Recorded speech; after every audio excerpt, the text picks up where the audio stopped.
kufuneka thina somphakathi sihlanganeni ngenxa yokuthi kuyabonakala ukuthi namhlanje labantu esithi bazosiprotecta yibo abasibulalayo.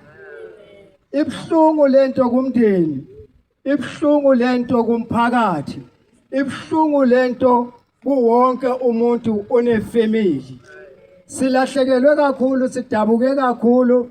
Siyaqela ukuthi no government lapho akhona, ugovernment wethu lapho akhona izisebenzi zakhe esifana namaphoyisa, uma kuba angeke sisiprotecte siyogcina sesithathela umthetho ezandleni zethu. Kepha sifuna ukufika lapho, mara ngenxa lesibona ukuthi amaphoyisa asebenza ngakhona, ngempela siyogcina sesithathela umthetho ezandleni.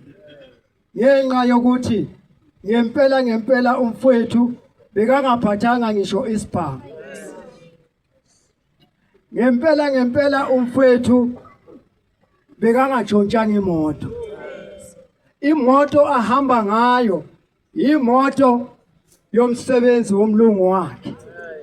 Ene umfowethu la bekahamba khona uhamba lapho apermitted khona ukuthi angahamba khona ngokuba uphethe ID. It's a citizen of South Africa.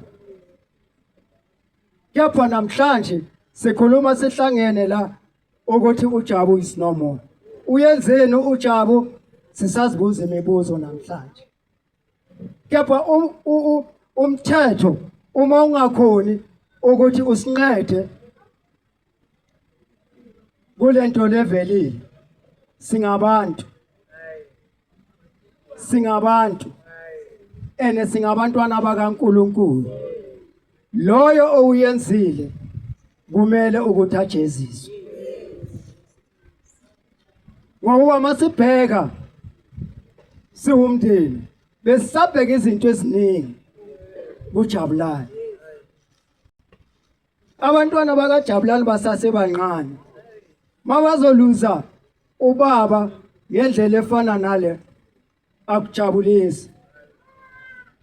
Ngaloko bengithi nje ngidlulise, ngikhuthaze, ngiqinise nomndeni ukuthi nina mphakathi, friends, siyanibonga. Ngisabuya futhi ngithi siyanibonga ukuthi ngaba ningekho phakathi kwethu besiyoba yini.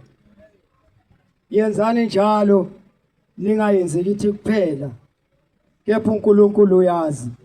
Amen.